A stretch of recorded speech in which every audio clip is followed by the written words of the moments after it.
Nangibabaw po ang kabayanihan ng mga pulis na pasahero ng MV Trisha Kirsten 3 habang naghihintay ng tulong at nagpapalutang-lutang sa dagat.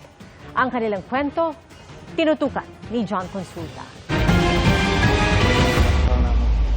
Ilang minuto bago lumubog ang MV Trisha Kirsten 3, kita ang pagsusuot ng life vest ng mga pasahero, kabilang ang 10 pulis ng Police Regional Office 9.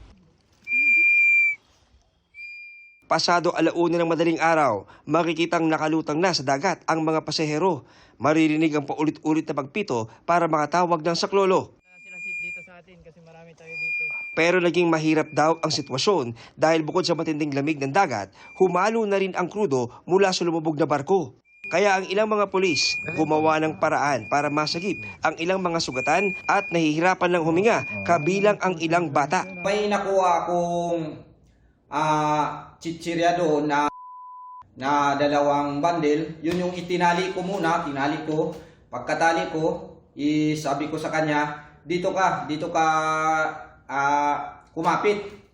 Hindi yan lulubog. Habang lumalangoy kami, may nakita kaming aparatus, yung tinatawag nilang parang floating boat na yun, ma'am, yung aparatus na yun. Tapos dinala ko siya doon. Kasi yung aparatus na yun, ma'am, is may hawakan siya sa gilid. Palagi ko silang kinakausap, minomotivate ko sila na magsusurvive talaga. Magsusurvive tayo dito. Yung sinasabihan ko sila na, huwag kayong mag-alala, andyan na ang rescue, malapit na, may rescue na. Ang isa sa mga pulis naman, may natatanaw daw na isla mula sa kanilang lugar. Kaya pilit daw niya itong nilangoy para makahingi ng tulong. Lumabog na yung barko, may nakita akong island, ma'am, na klarong-klaro yung ilaw, ma'am, pati yung island is maitim. Ibig sabihin, malapit talaga. So ang purpose ko doon, ma'am, is para makahingi ng tulong. Sa gitna ng trahedya, isang pulis ang nasawi. Proud po ako sa mga heroic deeds nila. Sa halip na iligtas ang kanilang mga sarili,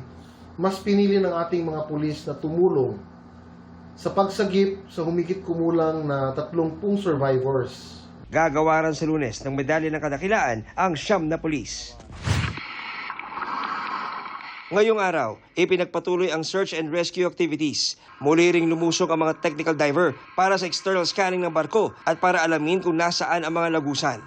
Nananatili sa 45 ang bilang ng mga nakukuhang bangkay habang 316 ang nailigtas. Para sa GMA Integrated News, John Consulta, nakatutok 24 oras.